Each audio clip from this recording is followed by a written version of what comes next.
Welcome, everyone, to SI Media with Jimmy Traina. Thank you so much for listening. We have a very, very fun and I think great episode here for you this week with Fox's Greg Olsen. I get into it with Greg right in the beginning, so I'm not going to give you too much backstory, but there was a photo of Greg Olsen at Christian McCaffrey's wedding that went viral a couple of weeks ago. And Greg and I go in depth on that photo and going viral. And then obviously we talk about his career as a broadcaster and what's going on with him this season with Tom Brady taking over the number one role with Fox and working with Kevin Burkhardt. Greg will be on the number two team at Fox with Joe Davis. So we discuss all of that and Greg winning some Emmys and a few other things. Very fun chat with Greg Olsen from Fox. And then obviously Sal Licata joins me for our weekly Traina Thoughts segment. Before we get into it, let me just tell you recent guests, in case you've missed any of them here on SI Media with Jimmy Traina that you need to listen to. Noah Eagle, who'll be calling men's and women's USA Olympic basketball for the next few weeks, was on the show last week. Ben Fisher was on the show from Sports Business Journal a couple of weeks ago. He broke down the NFL's lawsuit, this antitrust lawsuit with Sunday Ticket, where we are supposed to get some money eventually, which will be nice.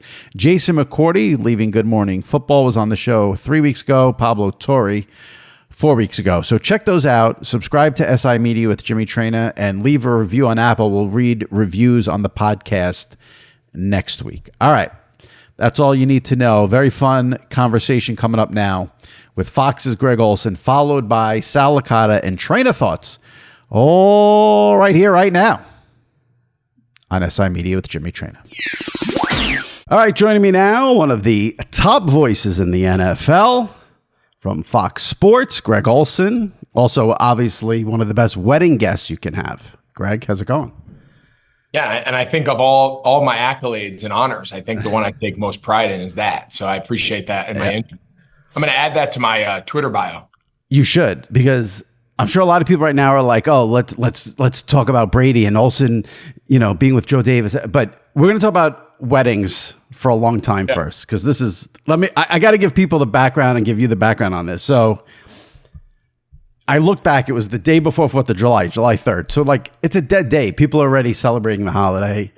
I'm scrolling through Instagram and I see Olivia Culpo post this picture from her wedding to Christian McCaffrey. And it's just a phenomenal picture. It's Christian and Olivia, a few other people from the Niners, and Greg is on the end. And Greg looks different than everybody else. So let's just put it that way for now. So I tweet out the picture and I say, I think I said something like, anyone who goes to a wedding should always look like Greg Olsen by the end of it. Yes. And I thought 10 people would like the photo and whatever. And not 30,000 likes on this photo. So, and people, one of the rare occasions too, and we've seen it over the last couple of weeks with our politics, one of the rare occasions where everyone loved it, everyone was happy, there was not one negative these days you say oh, it's a nice day outside and someone's like, you're an asshole, but that picture, everyone was okay. So I'm like, I should get Greg on to talk about it, because wedding, you could do a whole podcast just on wedding behavior and what goes on at weddings. So I'm like, I don't have Greg's number. He doesn't follow me on Twitter, can't DM him. So I'm now I'm trying to get the number. I get the number. And let me tell you, it wasn't easy to get. You have good friends who don't want to give it up easily. But I found one person. And then I text Greg and I'm like, hey, that wedding photo is great. Would love to have you on the podcast. And then I didn't hear back. Day passes, 2 days passes, 3 days. And I'm like, all right, he definitely thinks I'm a weirdo and an asshole. He's the top, one of the top NFL announcers. I'm like, you want to come on and talk about this wedding photo? Because you've been on it. I'm like, he's been on a couple of times. I think they were good. I think he's okay with me. But I'm like, yeah, he thinks I'm a weirdo. A week later, you wrote back. I can't, it was life. I'm like, okay, he doesn't think I'm a nut job. This is great. You said you would come on. So here we are, finally. I need to know, we'll get into the wedding, but did you see the picture get tweeted? Were you aware you were going viral? Because I know you were busy. You said you were, doing stuff with your son and all that. So tell me how you experienced yourself going viral for that photo. Yeah.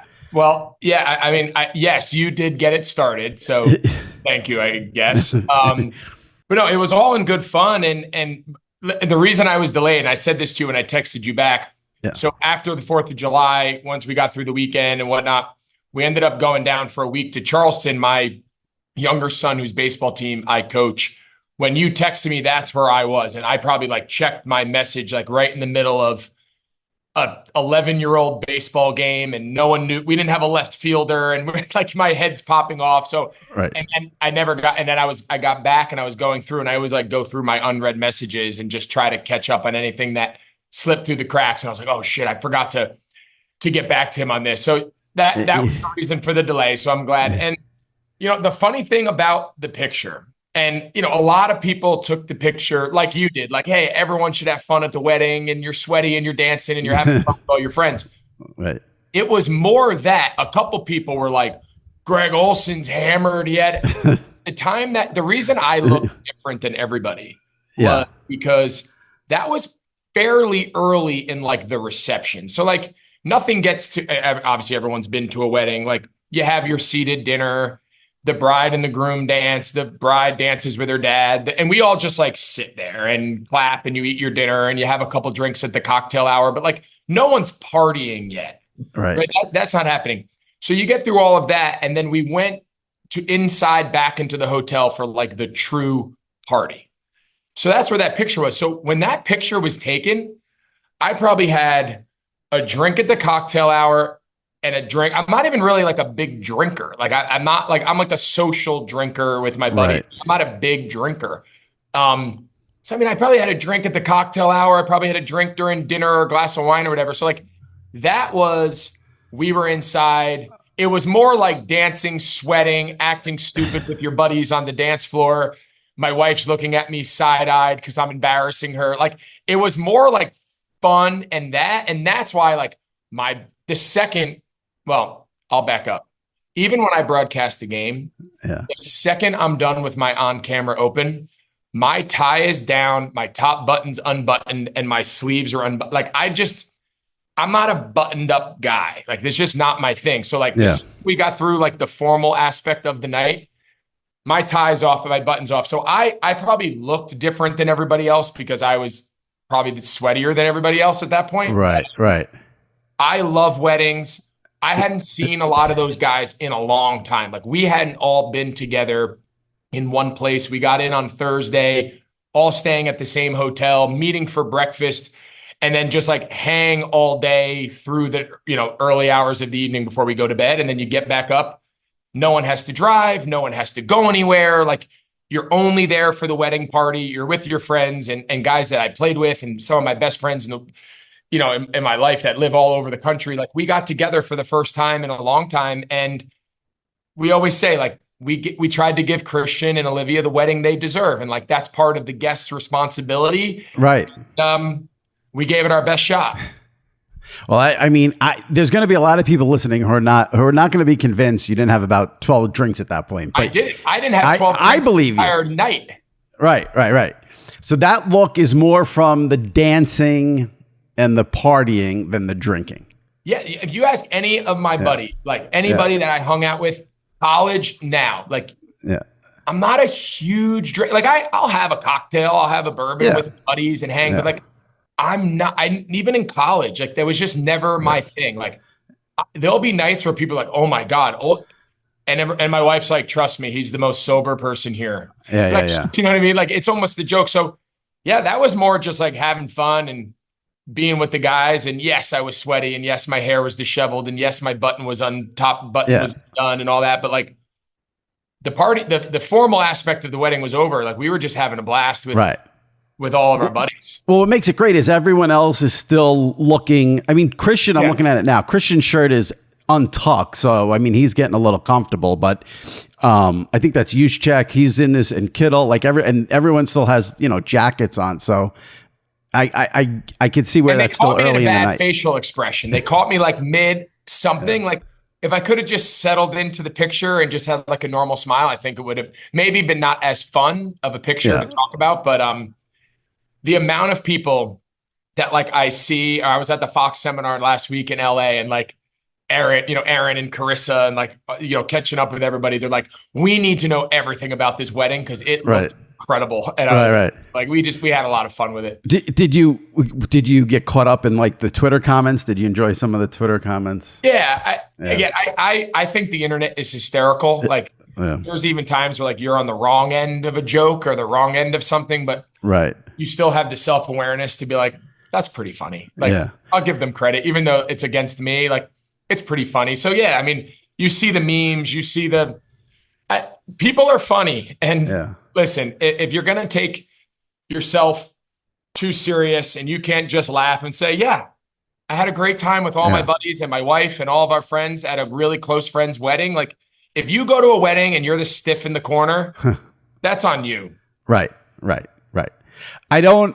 You don't have to answer this if you don't want to, because it could be personal, but did you hear from Christian and or Olivia about the photo? Like after, like obviously I'm sure you spoke to them about the wedding, but when that photo became viral, did you get a comment from them at all? I talked to Christian. I was like, hey, Christian, tell Olivia, thanks so much for getting me killed on Twitter. And he's like, dude, we never thought in a million years that was going to happen. We just thought it was such a fun picture. I was like, I'm kidding. Yeah. That's that great. Kind of stuff, like, I don't care. Like, it was fun. We got a great laugh out of it. Yeah. We had a blast all weekend long, catching up with some of our closest friends. I mean, it was so cool. Like, it's a shame that it takes, obviously it was awesome. It was McCaffrey's wedding and we had a blast, but like, you would love to be able to get together with all your guys and significant others and friends and whatnot from all your time around the league or elsewhere, like more often, but we didn't. We had Ryan Khalil lives in California. Yeah. So, and they're some of our closest friends. His wife and my wife are dear friends. Like we don't see them that much, let alone with McCaffrey, with Luke, with Jonathan Stewart. And then you got the 49ers guys and we're having fun with Kittle and Juszczyk and Shanahan. So like it was just a lot of fun. Do you remember what the song was that got you onto the dance floor? All of them. It doesn't matter. I'm into them all. Where do you stand on like every wedding, I shouldn't say every wedding, most weddings, there are like this, like, September, for instance, from Earth, Wind and Fire. Like that's like a celebration from cool. Yeah. Do those get you on the dance floor? Do you want something a little more current or? Yeah, probably a mixed bag, right? Like I'll go anything from like Shout, obviously like the old traditional stereotype group songs. Rihanna, Found Love in a Hopeless Place. And, you got your typical like Journey, Don't Stop Believing, where like every white meathead in the world like relives their college days.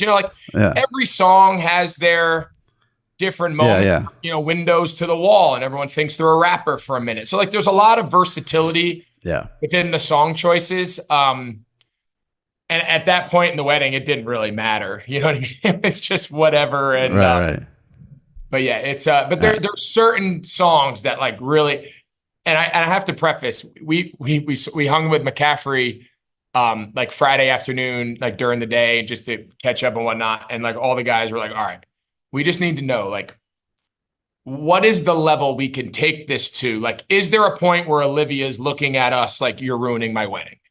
Like, you don't want to also be those guys where it turns into like such a disaster that like all the guys are having fun, but like the girls are uncomfortable. People are like getting knocked over, Very fine line between fun and sloppy. You don't want to get into sloppy. Yeah. We don't want to be sloppy. We don't want it to turn into a disaster. So like, all right, Christian, like obviously this is your wedding, Olivia's day. Like we want to have fun. We're excited to be here. I'm like, what's the level? He's like, there's no level. He's like, it is infinite. I was like, are you sure?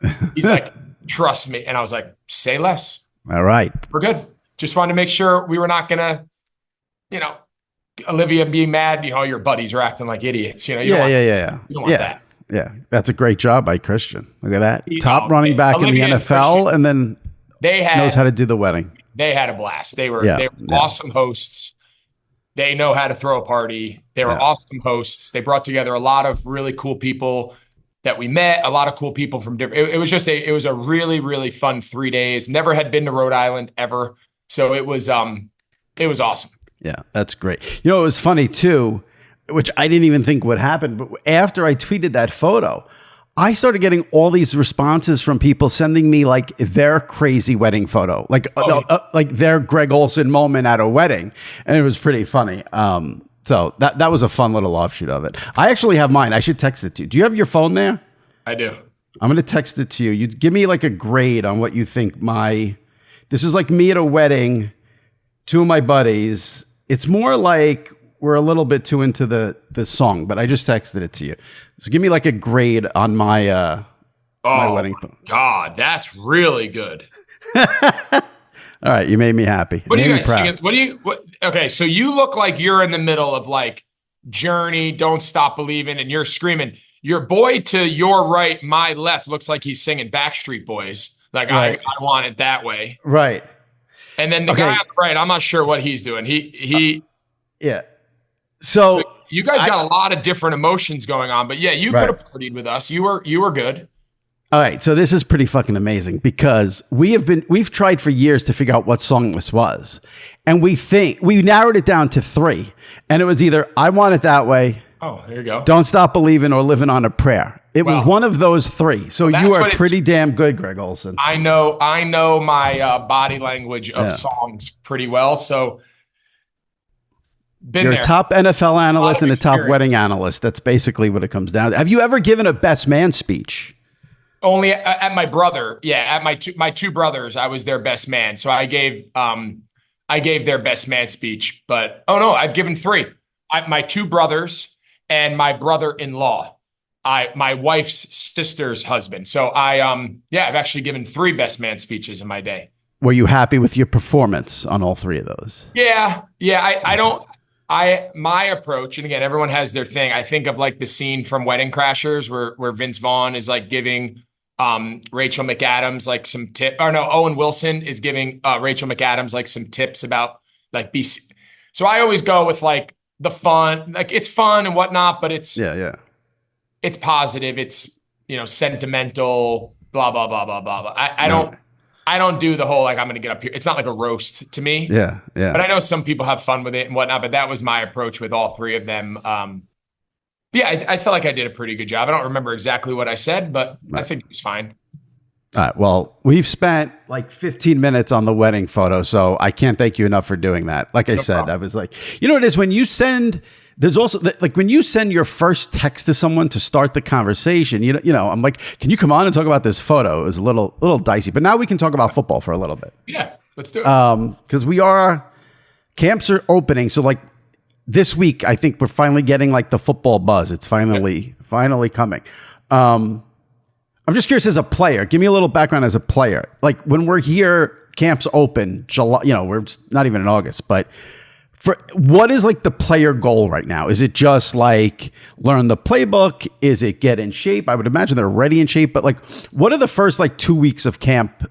What's the goal for like not a rookie, but like a veteran player? Well, I think that's the key. I think it all depends on what stage in your career you are, what stage in your place on the team, right? When I was a rookie, everything is, I'm not worried about running. I'm not worried about being in shape. I'm not worried about it being hot. I'm worried about, do I know the plays? The first time I get in there with the starters, am I going to line up on the wrong side and run the wrong route or miss my block or, fall on my face football wise? I wasn't worried, it's going to be hot or that doesn't stress you when you're a young kid for the most part.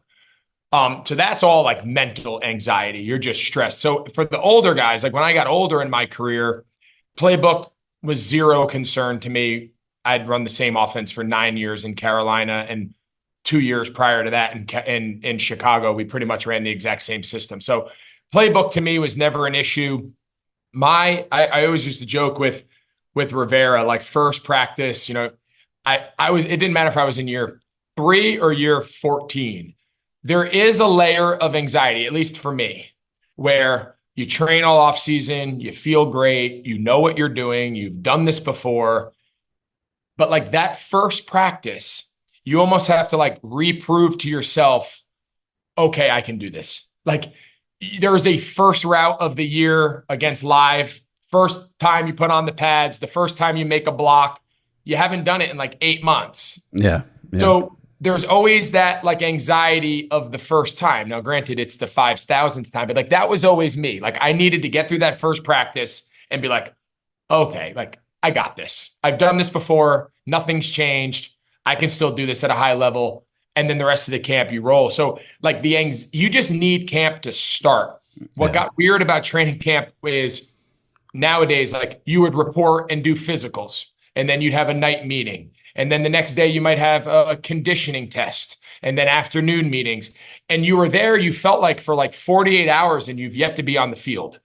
So like the anticipation of practice number one, once you get into like the third day, the third session, and you start getting into your routine, you start getting it, the days kind of just start clicking off at one after another, is really when you settle into camp and you're like, all right, I'm in a good routine now. And the days start flying. It's really that first 24, 48 hours. You get, security meeting, personnel meeting, the medical, the doctors, physical, and you go through like all the monotonous stuff. Right. And then once the football takes over and starts, it really gets rolling. With big wireless providers, what you see is never what you get. Somewhere between the store and your first month's bill, the price you thought you were paying magically skyrockets. With Mint Mobile, you'll never have to worry about gotchas ever again. When Mint Mobile says $15 a month when you purchase a 3-month plan, they mean it. And how nice is that? Usually with these cell phone bills, you're hit with fees, taxes, so many different taxes. It's hard to believe. But Mint Mobile is here to the rescue with premium wireless plans starting at just $15 a month. To get this new customer offer and your new 3-month premium wireless plan for just $15 a month, go to mintmobile.com/SImedia. That's mintmobile.com/SImedia. Cut your wireless bill to $15 a month at mintmobile.com/SImedia. $45 upfront payment required, equivalent to just $15 a month. New customers on first 3-month plan only. Speeds slower above 40 gigabytes on unlimited plan. Additional taxes, fees, and restrictions apply. See Mint Mobile for details. So now, in your role as a broadcaster, what do you do this time of year? Are you just keeping up with news? Are you studying tape? What, like, it's still, like I said, we're not even in August yet, but or do you not pay attention to anything and you'll dive into it in a couple of weeks? What do you do as a broadcaster? Yeah, so the whole offseason, you're really just keeping up with the storyline trends. During free agency, all right, who are all the main guys that have changed teams? You watch the draft. I by no means study the draft, but who goes where, who drafts who, what teams, what they look, new coaching, Raheem Morris, okay, he's no longer the coordinator in LA, he's now in Atlanta as the head coach. So like the main overarching storylines of player movement, coaching movement, hires, fires, free agency draft, like you got to keep up with all of that stuff. I think we all do, whether I was calling games or not. I think we all just do it because we enjoy following football, and as a fan, you just kind of keep track of all of that organically.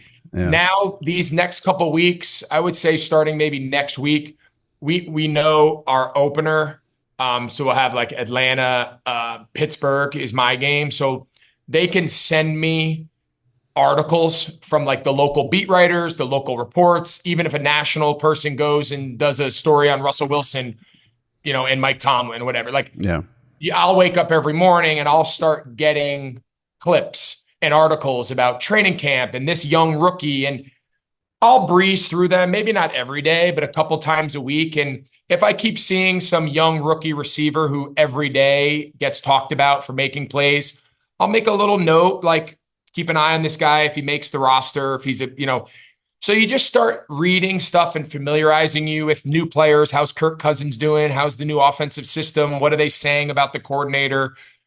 You could just start like familiarizing yourself at least for week one during training camp and just get an idea of, new faces, new names, because all the real guys, right? Bijan Robinson, the main players. So training camp, there's a ton of articles written. There's a ton of information out there on every pass, on every 7-on-7, on every one-on-one pass blocking drill. So you can get yourself during the month of July and into August, you can get yourself pretty familiar with the first couple teams you'll have to start the season. So you don't have to like crash course come week one. Yeah. Atlanta-Pittsburgh is a good week one game there's a lot of storylines in that. Atlanta, we thought Belichick would go there. They ended up not doing that. And then obviously Pittsburgh with the quarterback. Are you doing a preseason game?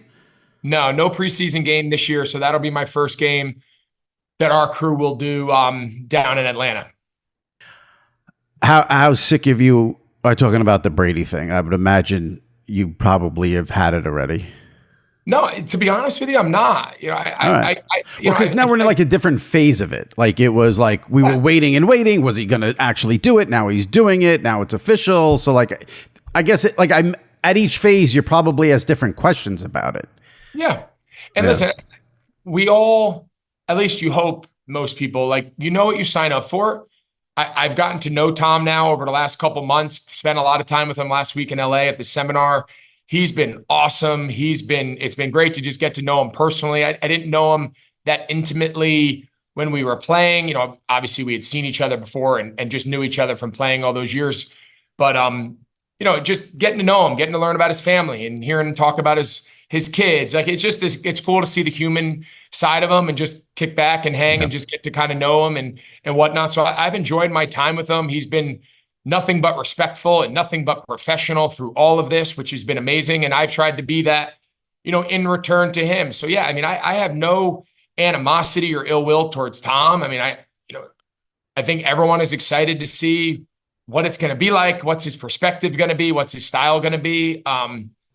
But yeah, I have zero animosity, ill will for Tom. I've tried to be as much of a resource as possible. He's been tremendously professional, like I said, and respectful of me and my situation. As far as our dynamic and whatnot, it's been great.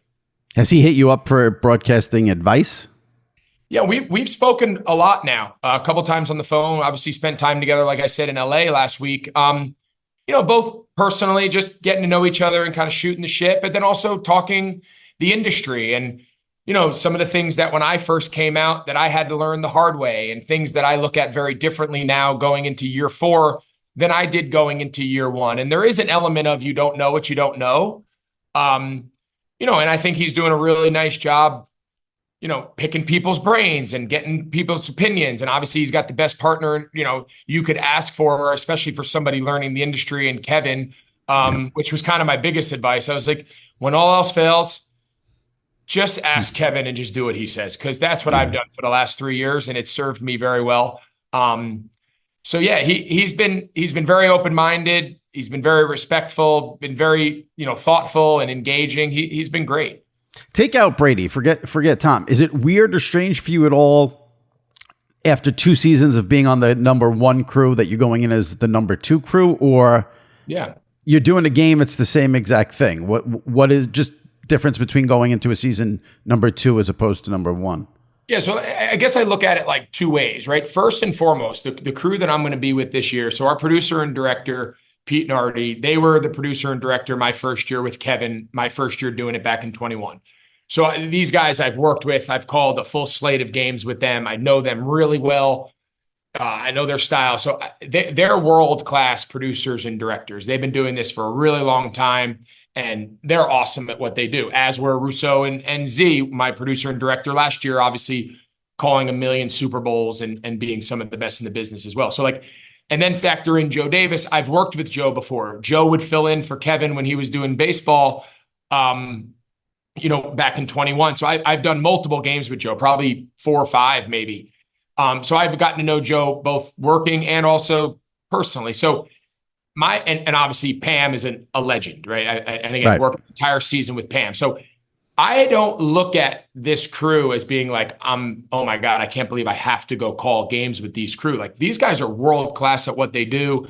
They're incredibly talented. I've learned so much from being with these guys, 3 years ago. So as far as that, I want to make sure I'm very clear anytime anyone asks, like, I don't look at that as like a demotion. I don't look at that as, oh man, I'm moving down the ladder, because these guys are unbelievably good and I'm pumped to work with them. With that being said, yeah, when they say, hey, we got Kansas City, San Francisco this year, first time we're getting a Super Bowl rematch on network history, I'm assuming everybody in that room's like, man, I wish I was calling that game. And, for the last 2 games, for the last 2 years, that was us, right? Like, that was, hey, what's the best game? And we know we're going to get that. So yeah, I think from a competitive standpoint, and especially after you get a little taste of it, of course, you want to call the best game. You want to call, Dallas, Kansas City. I don't even know if they play, or San Francisco, Kansas City, or, whatever the opening game, I think, is like Dallas, Cleveland, or like, yeah, you want to call games. You want to call games in 40 million people. You want to call games on Thanksgiving prime time. You want to call games 425 slot. Like, I think everybody in the industry does. So yeah, I mean, don't get me wrong. Would you rather call those games? Yes. But as much as I love Kevin, he's a dear friend to this day. We talk often, and Z and Russo and Aaron and Tom, like we became super close and called a lot of games together. I'm super excited to work with Joe and Pam and Pete and Artie. Like I'm not going into the season by any means like begrudgingly or half-ass or, oh my God, I can't believe I have to call a 1:00 game and wherever. Like, I'm excited to call games. We're going to call games no different than how we always have. And whatever time slot it's on, our goal is to try to do the best job that we can.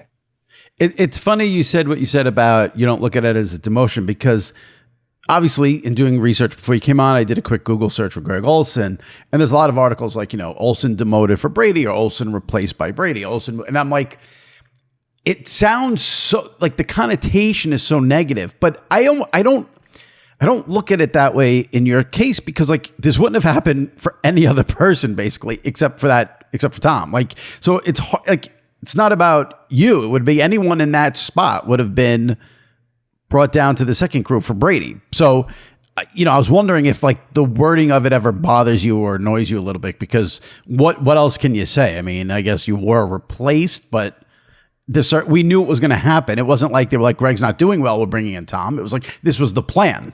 So, yeah, and I've learned a long time ago, even as a player, you can't fight every battle, right? You can't rewrite every article headline. You can't rewrite and call up and counter argue what everyone says in an article about you, or review you as a tight end or your combine report. Like my whole life, people are going to make opinions. People are going to write articles. People are going to make of situations what they make of it. And I'm just not in the habit. I don't have the bandwidth or really the interest of really getting into a tit for tat back and forth about, well, I wasn't demoted. I don't really care, right? Like you can write Olsen's demoted, pay cuts. I've seen it all. I've seen all the articles. At the end of the day, I know I'm good at this. I know I can do it. I've done it. I'm going to be just as good with Joe is my goal. Obviously, I miss Kevin. Obviously, I'm going to miss Aaron and Tom. They're arguably the best in the industry. Me and Joe are going to do great. In our minds, we're going to be awesome. In our minds, we're going to be talked about. Like that. That's just how I'm going to go about it. It's the only way I know. And how people evaluate the situation, I'm sure there's going to be comparisons between our crew and their crew. And this is better. This is worse. This is the same. I have no control over any of that. Well, again, you probably can't go there because you're in it. But for outsiders and people like me who cover this stuff, I mean, it was a great. Well, twist isn't the right word. What's the word? But the fact that you, again, for the second year in a row, win the Sports Emmy while all this is going on, I think is pretty great. I mean, it's a good little. Yeah, I mean, and listen, makes it extra juicy. Yeah, and again, it made for fun articles the day after the Emmys, and and again. Sometimes you're on the good side of the articles. Sometimes you're not on the good side of the articles. That's kind of like. Did you take a picture of the Emmy Award and like send it to the bosses at Fox? I did not. I did not. A lot of them. But listen, they were happy for me. And here's what I will say about the Emmy stuff. I had a teammate, Ben Hartsock, that I played with a long time ago, and he had this phrase. He said, "Nobody's too good or nobody's too old for an attaboy." Right. And his point was like, he's like, if the coach is going to give you an attaboy, man, right. Because they're 100%. Hard to come by.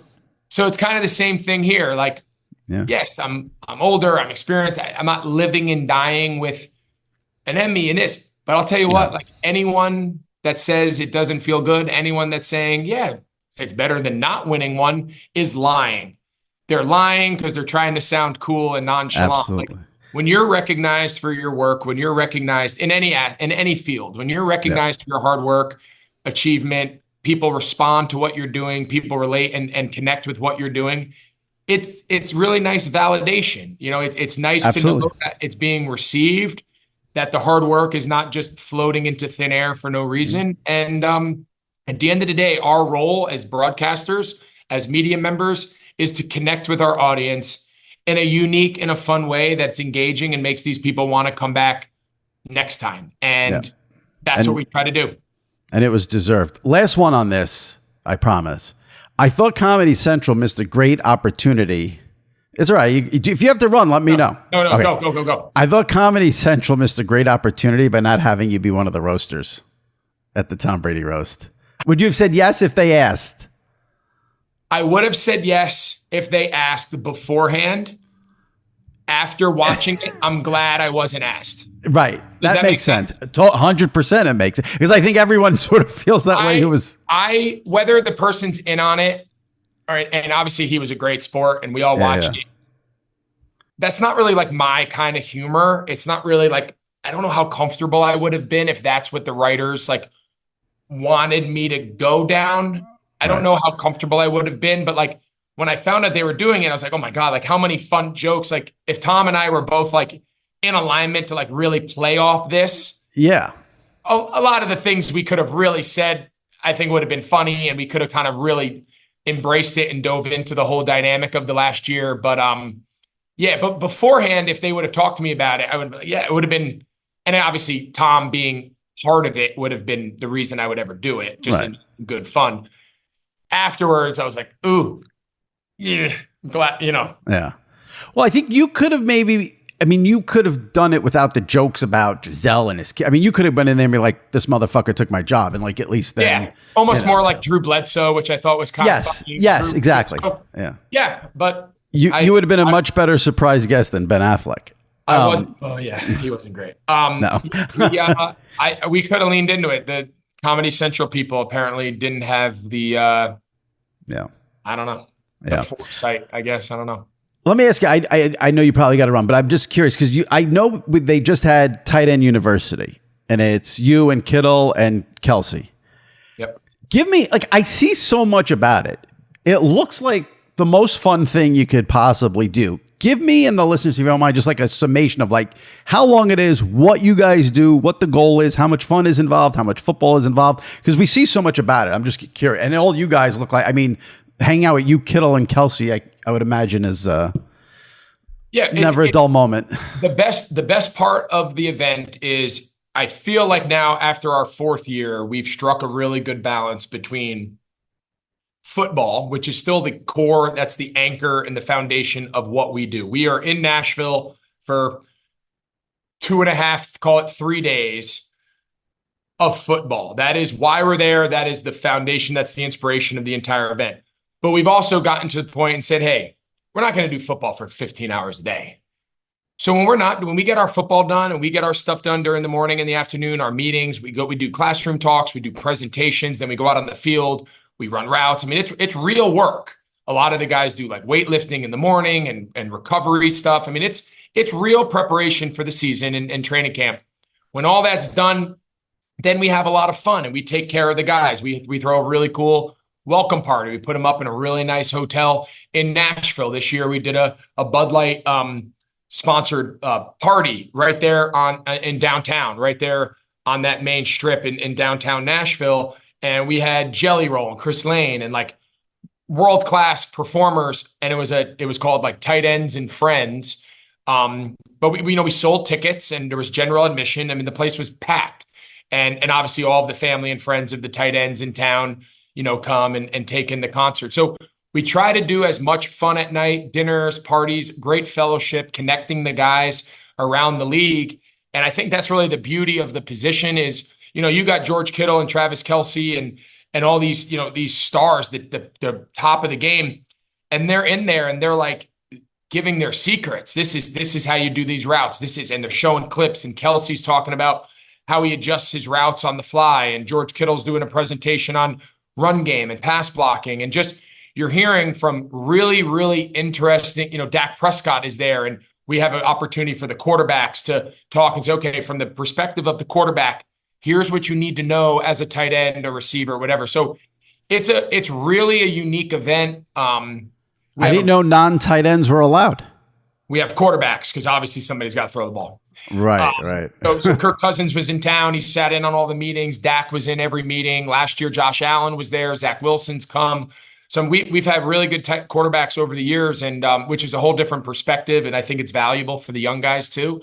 But we have everybody from Hall of Famers to guys just hoping to make the practice squad as a rookies. I mean, we have everybody in between. We got, I think every year we're give or take 65, 70, sometimes a little bit more.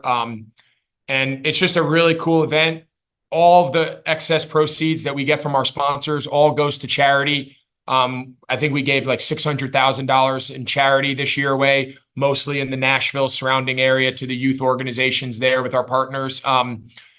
So yeah, it's a really unique event, and it's something that we hope to keep doing for a long time. I'm sure there's some fantasy football players listening to this. Give them a sleeper tight end for like not Kelsey or Kittle or something. Give me like a sleeper tight end for the listeners. Yeah, year. You know, maybe not a sleeper, because I think last year as a rookie busted on the seam and had a really good year up in Detroit was Laporta. Yeah, and so I don't mean like a sleeper. Like, yeah, he was productive last year. I don't know, and I called a million Lions games. I don't know if I realized how dynamic he really was and how well he ran and moved. Like, he was really good. But seeing him up close and personal, like just in t-shirt and shorts, he's a big guy. He can run, he can bend, he can get in and out of cuts. I don't know if I realized from afar just how athletic he was until I saw him up close and personal. And he's a young guy that I think's just scratching the surface. And it's not easy to get into that Kittle, Kelsey, upper echelon guys, right? Dallas Goedert, he's there. He's obviously a top guy for a number of years now. But like, for a young guy to play as well as he did last year, and then from a physical standpoint, there's really nothing he can't do. I think Laporta's got a chance in a couple of years. Again, I'm not saying he's Kittle, Kelsey right now, but his trajectory over time eventually does get, again, if things go, a lot has to go your way and whatnot, but I think he has the chance to be pretty unique. I'm a huge Laporta fan, but mainly because he won me a lot of money last year on prop bets, where I bet like 4 games where he'd have a touchdown, and he came through for me. Last one. Best tight end of all time, is it Kelsey or Gronk? Man, I right now, I think it's a 3-headed monster between Kelsey, Gronk, and Gonzalez. I grew up in the Gonzalez era, both like high school, college, and then obviously overlapped with him in the league for a number of years just because he played so damn long. I never thought in a million years anyone would be able to match the consistency, the longevity, and the production of Tony. When you're only trailing Jerry Rice, you're pretty good. Or he might be third, or he might be like Jerry Rice and like T.O. I don't remember exactly who's at the top. I know it's Jerry Rice. Tony's somewhere there around like 3 or something. Mm-hmm. I don't know if anyone was ever going to catch that. And I think that's why I always held Tony to such a high. And again, he's my era of growing up, kind of watching and following him. Gronk then busts onto the scene and what he was able to do in that flurry of years, both regular season and postseason, and what he could do in the run game and all that. Like, that was a perfect situation. And obviously he took it and ran with it and has now entered the conversation. The longevity of the position that Kelsey's now been able to do, 1,000 yards, would have been his 7th or 8th this year, but I don't think they played him in the final game, so I think he lost out by like 8 yards. He didn't get 1,000, but call it 1,000 again. When I got 1,000 yards 3 times in a row, nobody had ever done it. I think he's at like 7, 8. Like something. So Gonzalez and Gates never did 1,000 yards 3 years in a row. Before Kelsey, the most 1,000-yard seasons is 4 total, but they weren't in sequence. Yeah, It was like 2, no, then another one. They were kind of spread out. No one had done 3 in a row. So I did 3 in a row. Travis has now blown 3 in a row, and I think it ended last year at, I believe 7 was the final number, 7 in a row.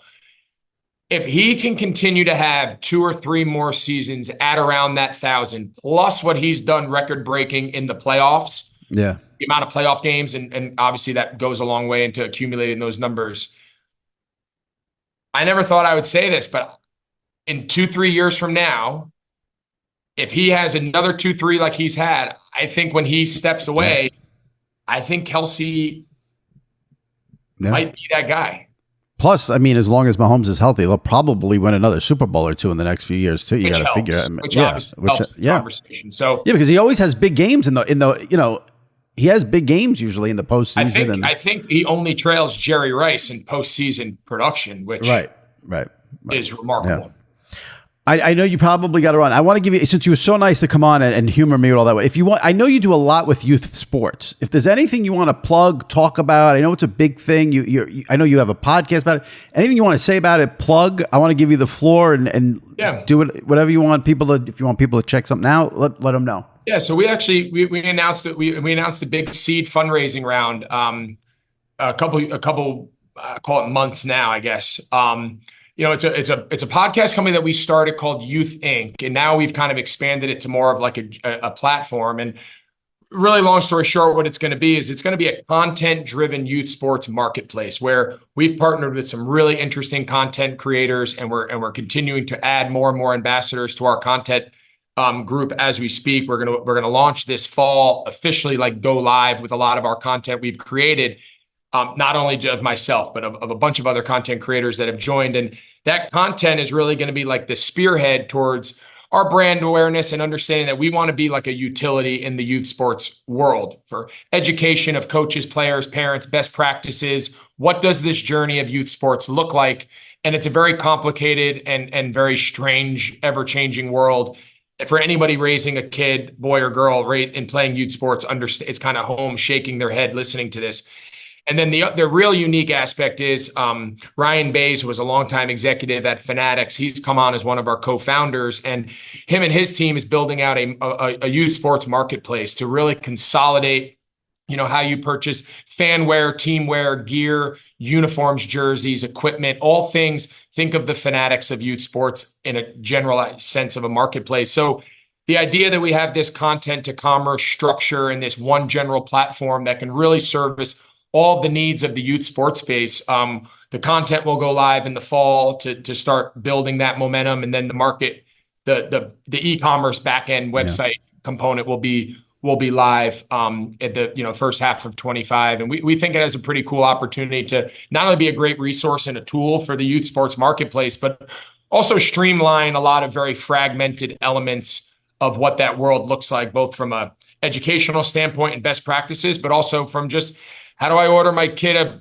hoodie with his school on it? How do I get uniforms that all match and don't take 12 months to get in? And the back end and the supply chain and all that. So we're pretty excited about the team that we've built. And we think You Think has a chance to be a pretty significant player in that space, here at the end of this year and going into 25.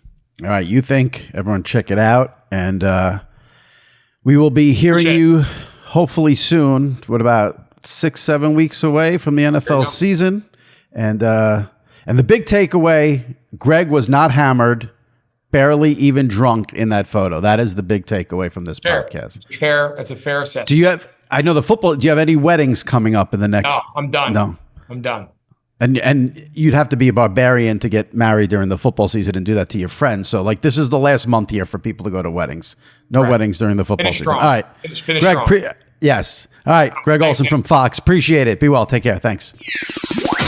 All right. Joining me now, as he does every week, for our Traina Thoughts segment from WFAN Radio in New York, SNY TV in New York, my buddy Sal Licata. Sal, how are you? I'm very good. How are you? Good. Glad to hear you're very good. Yeah. That's good. Enjoying the summer. I'm looking forward to a couple of vacation weeks, and I'm also, while enjoying the summer, I'm excited about the start of football season.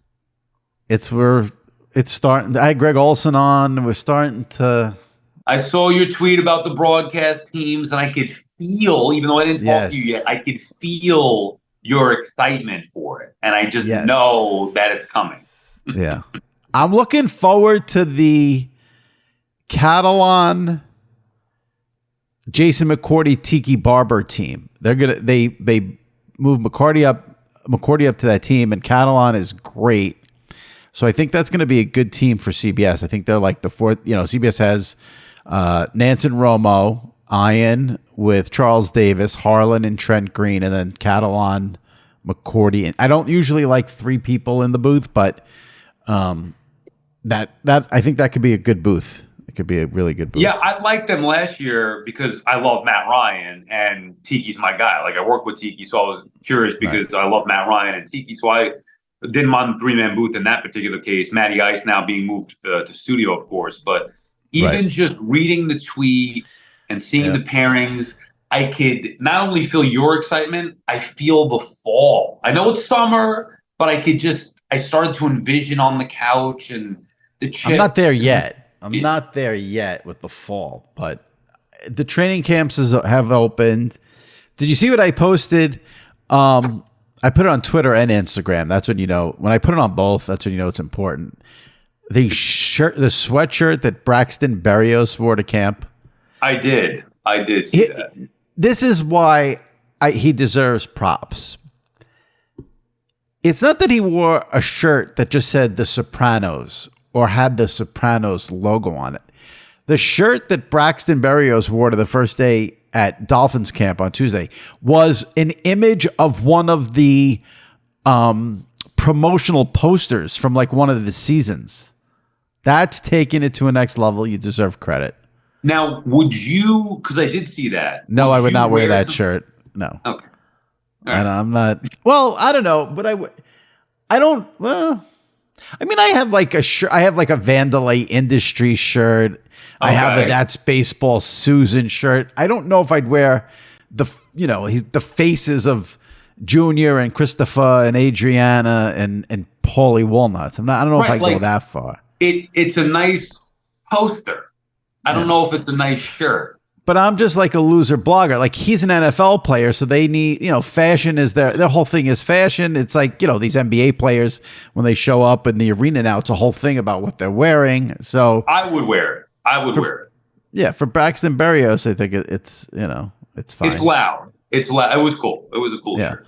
My issue was he's wearing a sweatshirt and it's 1,000 degrees in Miami, but they probably didn't make that in a t-shirt, so he had to wear it. Right, exactly. So, but that was a good job by him, that's for sure. Yeah, but I think there's like a preseason football game next week, if I'm not mistaken. Are you going to bet it? That's probably. But I mean, just the fact, let me just see something here. Do they have Thursday, August 1st? That's next week. Texans at Bears, ESPN. That's the Hall of Fame game.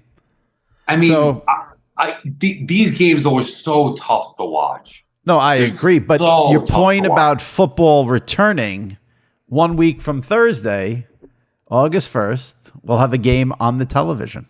And I know you're not into fantasy, but the fantasy draft starting and all that stuff. I already got the email from one of the leagues that I was in. I don't know if I'm going to continue to be in, but it's all happening. I should go find the clip of you at the end of last year saying you're done with fantasy. Yeah, well, now I got the itch again. Twitter and fantasy, you've been done thousands of times, and here you still are. There are parts of fantasy that I still like, parts of it, but also at times it's just too much. So I don't know. I still haven't figured out how I'm going to watch this football season. Every year I say the same thing. It's going to be different this year. Just the New York teams, no more all the games, and I can't help myself. I already have. No offense, but that's such a stupid statement to make. If the Chiefs are playing the Bengals at 4:25 on a Sunday, what do you mean New York teams only? Meaning that I wouldn't watch multiple games at once. Like if the Jets and Giants are on at 1 or 4, because you really can't watch those games the way that you should, to do my job the way that I want to be able to do it. So if the Giants are playing the Commanders at 4 o'clock on Fox and the Chiefs are playing the Bengals at 4 o'clock on CBS, you're just going to watch the one game, Giants Commanders, and I'm saying that's what I should do. Right. Like you're going to quit Twitter, like you're going to quit fantasy. Yeah, I know. I love being. I will tell you this: it's going to be a step down because we moved, so we have a different setup, and I'm not bringing in additional TVs. I can have the iPad, I guess, for an additional screen, but right now it's just going to be the YouTube Sunday Ticket, which will allow me to have 4 games max at once. So if you add the iPad, okay, I could have 5 games at once, but I don't want any more than that. It's just overkill at that. Downsizing Sal. 4 is enough, is it not? 4 at once? Not if there's 8 games going on. So give me your example. You got the 2 TVs, you're going to have them both on different game mixes, so you have all the 8 on? Right. Right, but it's also you're talking about like I could have them up on the iPad. I'm not bringing in a different TV. I'm going to stick with the 4 on the big screen, and then that's that. All right. I admire your discipline, but I just sound on the Giants or Jets. Horrific. Just horrific. I'm going to put the over under at 30 seconds, and I'm going to bet the under. How much of the Olympics will you watch? Oh my God. Come on. When does it even start? I have no idea. Well, it starts on Friday. That's why I'm asking you. None. I Zero. just have no interest in it. It's no disrespect to the great Olympians and the countries participating. I have zero interest. Like, me less than too. 0. But yeah. I'm not even going to couch it with respect to the Olympians and the countries. I just couldn't care less. So it's at 0. All right. So we got that out of the way to talk. Wanted to keep it current. Yeah. They did say like they're making a big deal out of the basketball. Like I give a crap about that. I haven't cared about that since 1992. So come on. Yeah, I don't. Watching U.S. basketball play, I don't know. Australia doesn't do it for me in the middle of the summer. Do you know any of the other events? Like Winter Olympics are more interesting to me. Sometimes I used to like the figure skating or the curling. I don't know what events are in what Olympics. Right. Like figure skating, like is that summer or winter? I don't know. I think that's winter, I'm pretty sure. Swimming, like I don't know. That's summer, I think. Javelin, I don't know. Probably summer, I'm guessing. Wrestling, I have no idea what any of them. That's an Olympic sport, wrestling? I don't know, isn't it? Like amateur wrestling? Not WWE, but like the real, it must be. Didn't Kurt Angle, wasn't he Olympian? Oh yeah. How about, speaking of the Olympics, how about Peacock raising their price to $13.99 a month right before the Olympics start? So help me out with this. It's not going to be, the Olympics are not going to be on NBC? Well, they are, but NBC is one channel. They can only show a limited amount of stuff, I think. Because what they do with streaming is they put everything on streaming. Right, so you can watch everything at any time. Right. And let me ask you. They raise the price $2 a month the month that the Olympics starts. It's just so... Right. I have Peacock, just quickly, just for the listeners. I signed up for Peacock when the WWE network got moved to Peacock. It was now Peacock on its own, just regular Peacock, $5 a month. But if you want the WWE network, which gives you the pay-per-views for free every month, then it's $10 a month. So I've been paying $10 a month for Peacock since the WWE network went there, which is a great deal because you get the pay-per-views, WrestleMania, SummerSlam, Kingdom, blah, blah, blah. Fine. Now it's gone from $10 to $14 a month. Just never ends. Never ends. Okay. So I have 2 questions for you on this. Go ahead. I signed up. I quit, and then I signed up again for the playoff game.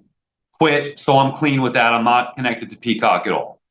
Number 1, a business model. Would they not be better off having people consistently there for $9.99, whatever it may be, all year, as opposed to hiking it for this and then having people drop off after? Listen, what you say makes 100% sense. The issue is there are so many people who are like you and actually remember to cancel. Right. Like the thing is, okay, you want to sign up for the NFL playoff game. That's fine. The day after that playoff game on that Monday, you've got to call and cancel and make sure you don't get billed enough. I think with all of these services, they bank on people not canceling their subscriptions, and that's how they make all their money. Although I will say, the other reason I brought this up, it is funny. Peacock in the second quarter of 2024 lost 500,000 subscribers. And I'm sure all of those subscribers were the people who signed up for the NFL playoff game. And then after a month or two realized, oh, I'm still getting billed for Peacock. Let me cancel this. Because in the streaming world that we're in now, to lose 500,000 subscribers in a quarter, that's what cable loses, not streaming. So for a streaming service to lose that is significant. And I bet it's all those NFL people who signed up for that playoff game. Right. And I guess my point is, if you were providing that service for a lesser amount, let's just say $6.99, whatever that number is. Right. And people are like, $8 a month, $7, who gives a shit? I'll just write instead of signing up and quitting it. But at 13, certainly, or at 10, it's like, well, $10 a month for this, I'll just pick it back up in January again. Yeah. No, that's a good point. It makes sense. They must have so many people who don't cancel. And then also just milk it. Like now they're going to have all the people who are forced, that love the Olympics, that want to watch it. So they'll upcharge them for a couple of months, and then they'll lose them after it's over. Right, and then you're going to have the person out there that goes, oh, well, I want to watch the Olympics, so I'll get it for the Olympics, and I'll cancel it when the Olympics are over. Oh, wait, but then they're going to put an NFL regular season game, and then they're going to put an NFL playoff game. Yeah, right. The bubble, though, at some point, the bubble's got to burst on these streaming services just because it's too much. Well, they need to combine. They need to combine. Exactly. As much as I love everything and like, oh, that show's exclusive to that network, I've drawn the line in the sand. Like, I'm just not doing it. Yeah. So Sunday Ticket, something that to me is non-negotiable. That's where I'm going to choose to spend. Even the WWE network. And that was going to be my follow-up to that. Because isn't that going to Netflix at some point? No, Monday Night Raw is going to Netflix. So the library for WWE Network is always going to be on Peacock, or at least... Well, I think the contract runs through 2026. So that's still going to be on there for a while. Maybe in 2026 it'll go to Netflix, and then the day that happens, I'll cancel Peacock. Well, that's kind of my point, is that is something, even though I don't watch the current stuff, I still think it's a good value to have an entire library of all their history, which I enjoy watching sometimes. It could be once a month, it could be once every 5 months, but like, oh, let me watch Royal Rumble 92, or let me watch current day WrestleMania. Like, I liked having that. But like even that at some point, it's like, I just got to cut it off. If it were, cheaper price, maybe, or if it were combined with something else, maybe, but I just can't justify it anymore because it's all the bleeding you to death. 7 here, 9 here, 10 here, 12 here. Before you know it, you're paying again $250. And it's fascinating to see what's going on with the NBA. So Warner Brothers Discovery matches the Amazon offer, and now the ball's in the NBA court. But the NBA doesn't want to be partnered with TNT. They want to be partnered with Amazon because everyone is cutting cable. So it sounds like when you read the experts on this, it sounds like, the NBA's argument is going to be Amazon has 200 million subscribers. 89 million people get TNT. So that's not considered a match. You can't match the reach. The language in the contract is going to be, is it match dollar or match what you can provide? So it's going to end up in litigation, I'm sure, unless the NBA just pays off Warner Brothers Discovery and says, take this money and leave us alone and we'll move on. But the NBA wants to be with a streaming service over the network that has aired them for 30 plus years. It's crazy. Yeah, I don't know because of the reach of Amazon. Amazon and Netflix are global audiences. Don't you think that this is a major problem here? Not just the NBA, I'm talking about in general. How there's that divide between everything where it should kind of come back to the way that it was. Whether it's all streaming or not, it should. Well, it's not going to come back to cable because everyone's canceling cable. Right, but just make it then an ultimate streaming service or team up to where you can buy Peacock and Amazon, whatever the hell it is. The cable channels are in big trouble. Big trouble. One more thing before you move on here, because I don't want to forget, and it also contains monthly stuff.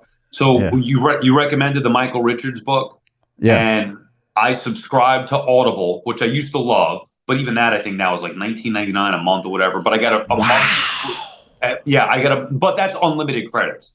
I got a month free, so I signed up for a free month, and I could have one credit, and then I could cancel it. So I did that for the Michael Richards book.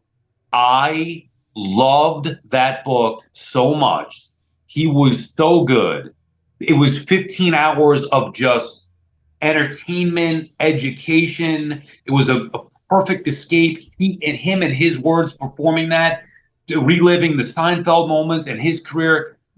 I thank you for the recommendation, and I passed it on to other people. It could not have been more enjoyable. So much so that not only might I stay with Audible, but I would almost consider re-listening to this book. That's how much I love that Michael Richards book, the Audible. I'm happy to hear that. I'm glad I don't like when I give out a bad recommendation, so that makes me happy. Did you know about his father? Like I didn't know. I don't think I knew that. No, I did not. I mean, my God, he had a tough, rough. Yep. Yes. Yep. Man. Which explains sort of. I mean, to put it mildly, he's quirky. Right. Very mildly. Well, he's very philosophical. Yes. And I don't know if earthy is the right word, but like, so much so that even hearing him describing how he purchased his house was like, holy shit. Like cash only. Did not want any debt. Don't want any debt. Right. And like an old school architecture style house. And it just, it was a very enjoyable book. I highly recommend it. Much like you, it was great. Yep. Speaking of Seinfeld, I'm not going to get into the political issue here, but I saw that like the viewership on the HBO Max app for Veep went up like 400% in the last 3 days. And I said, I bet Sal had never watched Veep. Did you watch Veep when it was on originally? I did. I loved it. Oh, you did? Yes. Okay. I don't know. I don't know what got me started on it, but I did. I thought it was a great show. Loved it. It's a phenomenal show. So I'm glad that people who maybe did not watch it when it was on are now watching it. But why? So do you know that Joe Biden stepped down?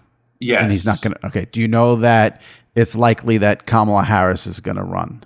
Yeah. See, I don't get why that's the case, but I guess yes. Right. So do you know who Kamala Harris is? I mean, I vaguely, I don't know anything about her, but I know. Do you know what her title is? Do you know what her role is? Oh, okay. So she's the Veep. I got it. Okay. Yeah. Let's clip this, Shelby. Yeah. You got it now. You got it now. So that inspired people to go back and watch Veep? Well, because what's happening in real life was happened on the show where the president stepped down and then she got to run. Yeah. Now, well, I'm going to reserve comment. Clearly Sal has not been fixated to CNN for the last 3 days. No, I don't pay attention. I can't pay attention to any of that stuff. Yeah, so Julia Louis-Dreyfus was the Veep. Yes, and I remember. Kamala Harris is the Veep. And now Kamala Harris is going to run for president. And Julia Louis-Dreyfus and Veep ran for president. Right. So that's why people are flocking to the show now. Probably to like try to pull clips to go viral and create memes and stuff. But people are flocking. The difference, obviously, is that one was a show, a comedy that was written by writers, which I enjoyed because it was a comedy, not political. It would be a sad state if that mirrored the spoof, essentially. Well, that cat went out of the bag when the host of The Apprentice was the president of the United States for 4 years. But I will say this, if you've never seen Veep, it's impossible to even describe how good Julia Louis-Dreyfus is in that show. Oh, my God. I mean, it's just, I like the supporting cast as well. I thought they were great, but she's brilliant. Absolutely.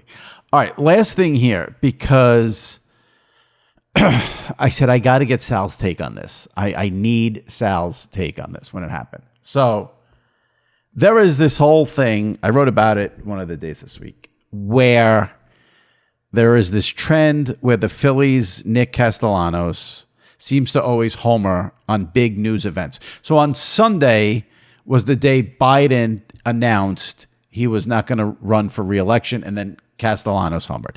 And everyone on Twitter was going crazy. I mean, people, when Biden stepped down, there were all these people who went to DraftKings and FanDuel to bet on Castellanos hitting a home run that day, and then he did.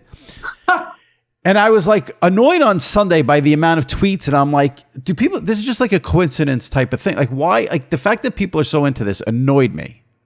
But then I saw a tweet, and I did a 180, because this guy tweeted, a guy on Twitter, at RackJack24. And he listed every single thing that has happened on days that Nick Castellanos is homered. And it is batshit insane. So the whole thing started when people picked this up was when Tom Brenneman used a gay slur on the air. And then, he thought he was off the air, but then it went out over the air. And then he apologized during the game. And in the middle of his apology, Castellanos homered. This was back when he was on the Reds. Right. There's a deep drive to left or whatever. Okay. But supposedly he homered when a broadcast was in the middle of doing a eulogy for a WW2 veteran. He hit a homer when there was a 9/11 tribute video package running on the air. He homered when the opposing team's coach was apologizing for getting a DUI. He homered in a spring training game 10 minutes after Will Smith slapped Chris Rock. He homered on the day of Dwayne Haskins' death. He homered during a eulogy for the just deceased PA announcer for the stadium in Philadelphia. He homered on the day there was a cancer announcement for his team's owner. He homered on the day of Vince Scully's death announcement. He homered an hour after the death of Queen Elizabeth was announced. He homered the day there was a bridge collapse killing several people. He homered on the day there was the assassination attempt on Trump, and then the day Biden withdrew from the race. And there are actually a couple others I didn't even read off this list. I can't, if people want to make a big deal about this, I have to stand down. You have every right to make a big deal about it. I mean, doesn't do two it things for you. there. He hits a lot of homers, and a lot of crazy things happen. He's not Aaron Judge. I mean, all right. Well, but apparently he's hitting a bunch of homers here. The other thing I would say is how many big events like that, like, because you could just pick and choose. How many, like, did he homer on the day that Shannon Doherty passed away? Did he homer on the day that who else died recently that we talked about? Like, you remember Dr. Ruth and Richard Simmons. Yeah. Did he miss what happened on those days? So to answer your question, I guess the person who did the tweet must have run out of characters, because it says here, it says, here's a list of all the Castellanos home runs during significant events. And it says 3 other celebrity deaths. So, I mean, you whatever. can't fight this one. I think there were a couple, like the Brenneman thing, obviously, and then there was another one or two after that that was like when somebody was reading something during the game or something was being shown in the homer. That was wild. The other stuff is just coincidence. Yeah, like, come on. But there's a lot there. So, well, what do we do with that information? Great. Well, okay, that's. As we've been saying, we don't do fun, but that one I got into a little. When I saw that tweet, I'm like, because at first I thought the tweet was fake, and I said in my head, I said, how could he have homered on the night that Will Smith slapped Chris Rock? Because the Oscars are in like March. Right. I went and actually looked it up, and he homered in a spring training game. So then I was like, oh my God, this is real. Yeah. That's a good job by the guy on Twitter. I mean, he banged out a lot of stuff there. So give him credit. All right. That's all I got for this week, Sal. All right. What do you, are we no vacation now yet, right? You just came back, right? Oh no, I got next week I'll be back, and then the week after I'm on vacation. Okay. All right. But I'll still be here, I think, for you, unless are you taking any vacation or no? I don't think so. I don't know. Not really I might take a day here and there. I think I'm going to go to the Mad Dog Bar A show in Jersey. So I might take that day. Shout out to Dog, 3-year extension at Sirius XM. So I'll have plenty of content. Sal, a former producer on the Mike and the Mad Dog show, so he knows. When is that, by the way? When is that Bar A show? Friday. Oh, this Friday? Yeah. Ah, okay. Yeah. So I might make a trek, because it was really fun last year. But he's going to have 19 years at Sirius and 19 years at the Fan, which is kind of crazy when you think about it. So I know he did go into the Radio Hall of Fame, but if he had to pick like a thing, you know what I mean? If you were a player, what would you say? More Fan or more Sirius? I mean, I think Fan, just because that's where it started. I know, but he's even become bigger now with the first take stuff, and but he wouldn't be doing any of this if it wasn't for the fan for the first 19 years. Yeah, that is true. Well, are you going to go in as a fan guy at WOR? Yeah, right. Oh, or you never know. Or will there be I mean, it's still early, and SNY has actually been the one constant. I've been there for 15 years. I know. Can you believe that? I know. Everything else has been, 7 here, 4 OR, back here. Who knows what the future holds? Doggy paved a nice little roadmap for some of us. You want to follow in his footsteps. Would you go to Sirius? I don't. Like, my don't dream was always that. just be on the fan. I don't want to get in trouble. Right, no, right, I'm not going to get in trouble. I will just answer honestly and quickly. Like, I always just wanted to be on the fan, so I'm happy where I'm at. But I don't think in this business, especially the way that the landscape has changed, who the hell knows at this particular point? You just never know. Right. Thank God, though, the fan is like such a big thing in New York that like the fan will always be around in New York. But yeah, like even guys like Stugatz who've had success elsewhere, he still wants to be at the fan. I don't even know. I can't even follow that story. I don't know what's a bit, what's not a bit. But listen, if you ever went to Sirius, at least then you went to watch the Jets and Giants. Then you watch the good games on Sundays. That is true. Yeah. All right, Sal. We'll see you next week. Take it easy. All right. Talk to you later. Right. Bye. All right, my many thanks for Greg Olsen. He was a great sport. I appreciate it. Had fun with that conversation. My thanks to Sal Licata. My thanks to you for listening. If you missed any recent episodes of SI Media with Jimmy Traina, go into those archives. Check them out. Noah Eagle on the podcast last week. Sports Business Journal's Ben Fisher 2 weeks ago. Jason McCourty 3 weeks ago. Pablo Torre 4 weeks ago. Also had Derek Jeter and Tom Brady on as well here a month ago or so. So check those out. Subscribe to SI Media with Jimmy Traina. Leave a review on Apple. I will read the reviews for June next week. All right. That wraps it up. We'll see you next week. Stay safe and take care.